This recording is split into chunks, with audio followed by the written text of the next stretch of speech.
waxaa la yidhaha magacayga cabdulcasiis axmed nuur cabdulaahi baa la yidhaahaa waxaan ka mid ahaa culimmadii magaalada iyo dhallinyaradii ka akhrinaysay kutubta 2003 bishii shanaad taariikhda dalka laga soo bilaabo tan kalena 2011 dhexdeedii laga soo bilaabo culimmadii ka akhrinaysay ama dadkii wax ka akhrinayay baan ka mid ahaa taariikhda markaas waxaa weeyaan waxaa dhacday maalin maalmaha ka mid ah oo markaas waxaa weeyaan 2009 bishii labaad diqimtii shanteedii baa waxaa dhacday aniga oo darsi ku jira oo fadhiya oo akhrinaya kitaabkii aan akhriyayna halka miiska dushiisu hadda yaala ayaa waxaa dhacday laba nin ma magacaabayo oo mas'uuliyiinta ay noo diiday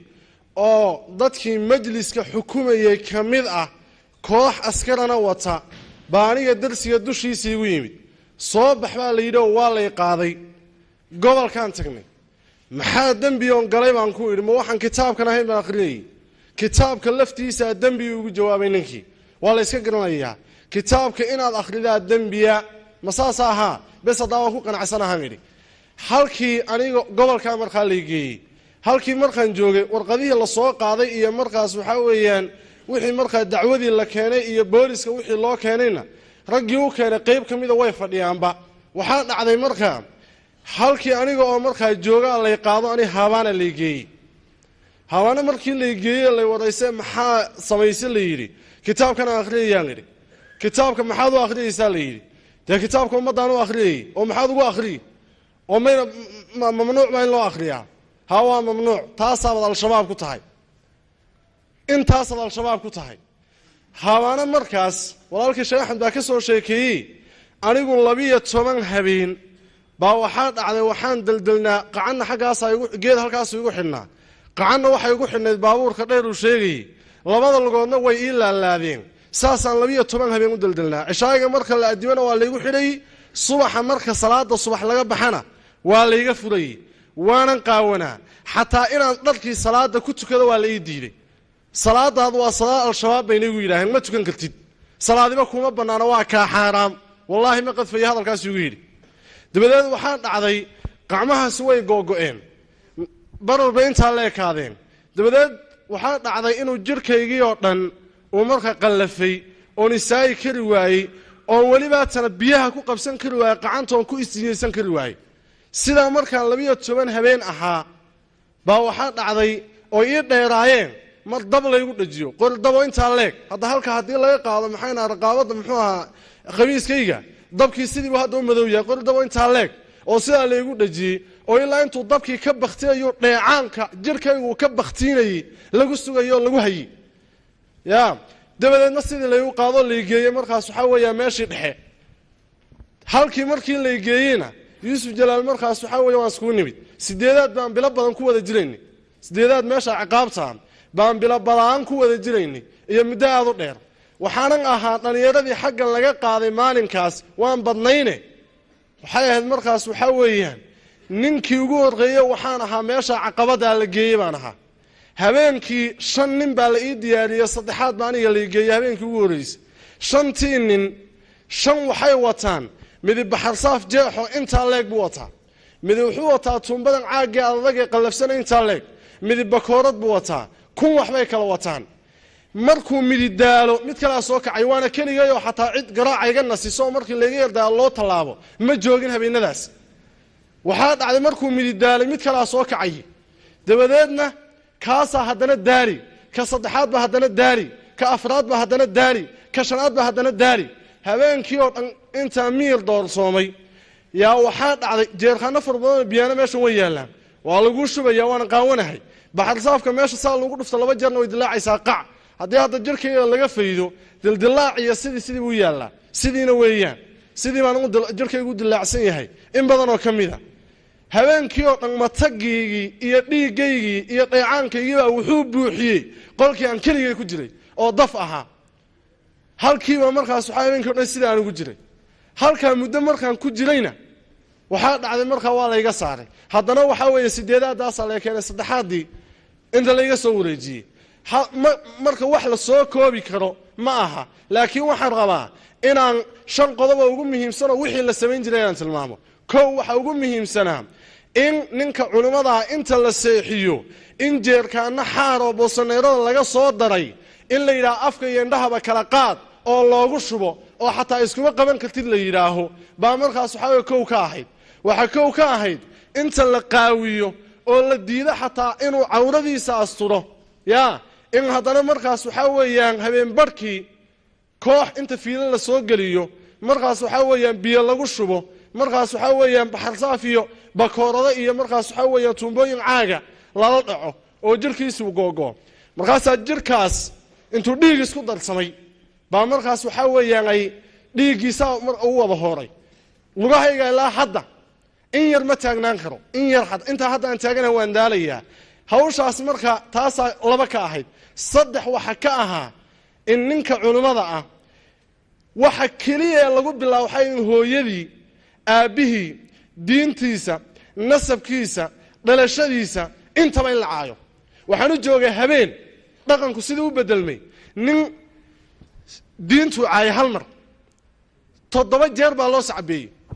7 jeer baa loo sacabeeyay waxa ninkan uu saxsan yahay waa nin isasaxay oo markaas waxa weeyaan fikirkii khaldanaa al-shabaabnimada ka toobad keenay yaani al-shabaabnimadu waa in diinta iyo muqaddasaadka la ilaaliyo hadii taa la ilaaliyo waa al-shabaabnimo halkaas ay taagnay waxa kamid ahaa dhibaatooyinka dhacay iyo mushkilaadka dhacay waxa kamid ahaa ee meesha ka dhacay in sida ay walaalahayba soo sheegeen qofka in la iska xukumo ani maalinkii la keenay maxkamadda muddo aan halka iska jooga la keenay waxay ugu dhaartay nimankii majliska dadkii majliska u talinayay ee diintan hogaaminayna lahaa ma magacaabayay baa ugu dhaartay oo kitaab quraan gacanta saaray oo ninkan waa al-shabaab maxaad ku cadeynaysiin markii la yidhi waxay yiraahdeen waxaanu ku cadeynaynaa ninkan waxaan soo qabanay isagoo dad wax u akhrinaya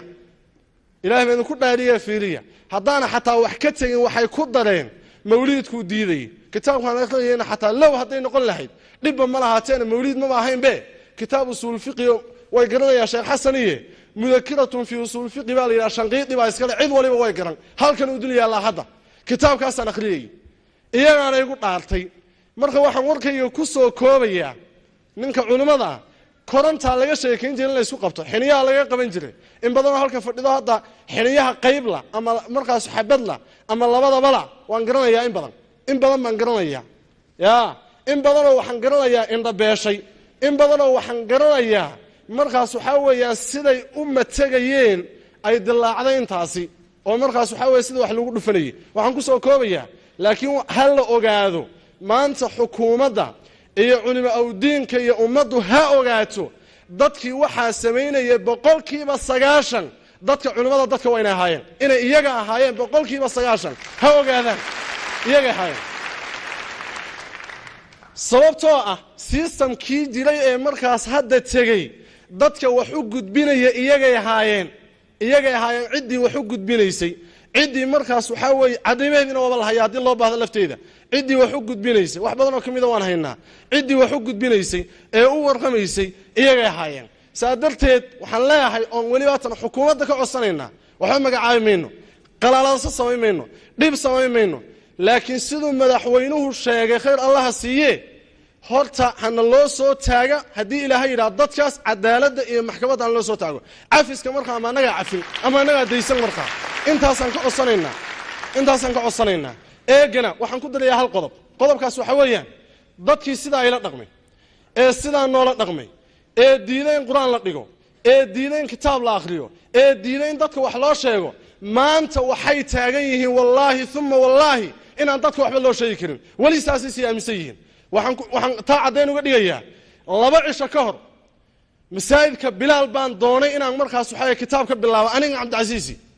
waxa la yiri kama bilaabi kartid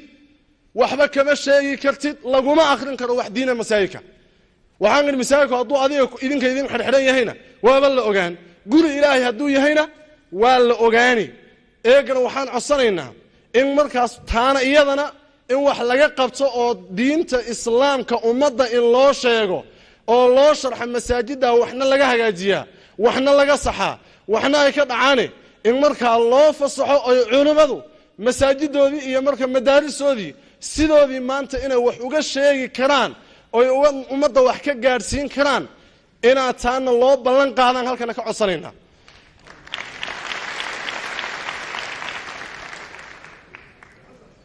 hal qodob ay hadhay hal daqiiqaan ku soo koobaya raalli ahaad waa idinku dheereeyay qodobkaasi wuxuu yahay dadka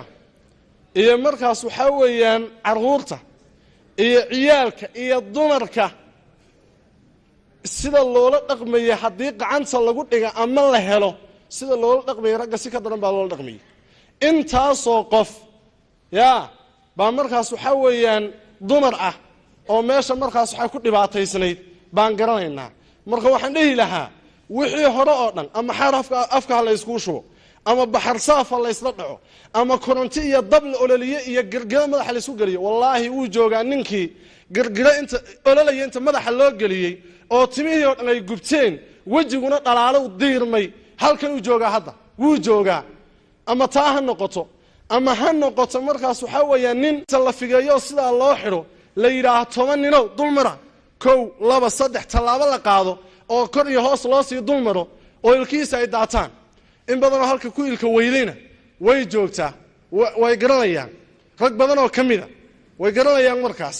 cabdinuurna anaaba ninkii ilka dhigay anaaba ahaaba maalinka ayada oo ma xidhneen marka ayada waxaan marka codsanaynaa mar labaad iyo mar saddexaad iyo mar afraad dadka noocaasa in wadaado ayay u badnaayeen walibaatana mana magacaabayno haddii wax kale aan looga qabanin oon hantina loo soo celinin oon intaan xidhnayn wixii naga baaqday aan loo xisaabinin cadaaladda loo soo taaga dadka wabillahi tawfiiq wasalaamu calaykum waraxmatullahi wabarakaatuh